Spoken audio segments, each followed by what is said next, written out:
Moi, ça m'a sauvé la vie. Je faisais des épiceries de 40 par mois.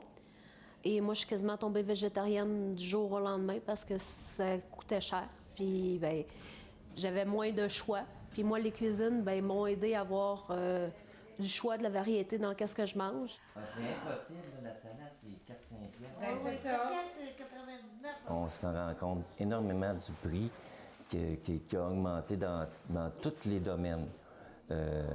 La viande surtout, puis le beurre, toutes ces choses-là, c'est des choses aussi de base. On fait beaucoup de recettes avec des carottes, avec des oignons. C'est toutes des choses qui ont augmenté, puis que nous autres, ben, on en a besoin pour faire nos recettes. Même le pain, on veut manger du pain. Mais le pain là, qu'on achetait, mettons, avec 5 il n'y a pas si longtemps, on pouvait s'acheter du pain puis du lait pour 5 C'est plus ça. On n'a même plus un pain. On n'a même plus de pain là, pour 5 C'est une montée là, extraordinaire. Là, en moyenne, à peu près le double que ça coûte pour les viandes. Exemple, comme un contenant comme ça pouvait nous coûter autour d'1,25 ce qui n'est plus vrai maintenant, malheureusement.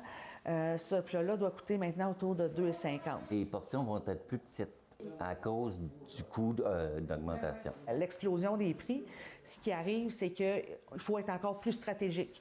Parce que nous-mêmes, il faut s'adapter, il faut s'habituer aux nouveaux prix.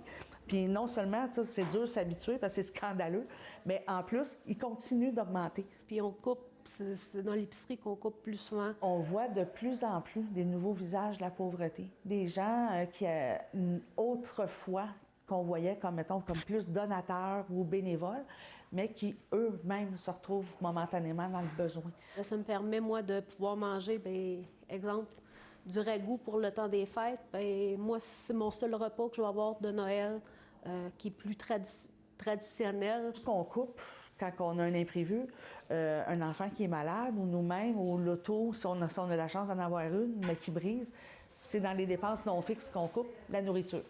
Là, ils annoncent que ça va encore augmenter. Fait que là, on se demande quand ça va arrêter, bien sûr. On va être obligé peut-être de faire des recettes végétariennes. Là, on ne sait plus. Ils pourraient remonter les chèques d'aide sociale. Puis, aider le communautaire aussi. Parce que si le communautaire disparaît, bien, on n'aura plus de cuisine.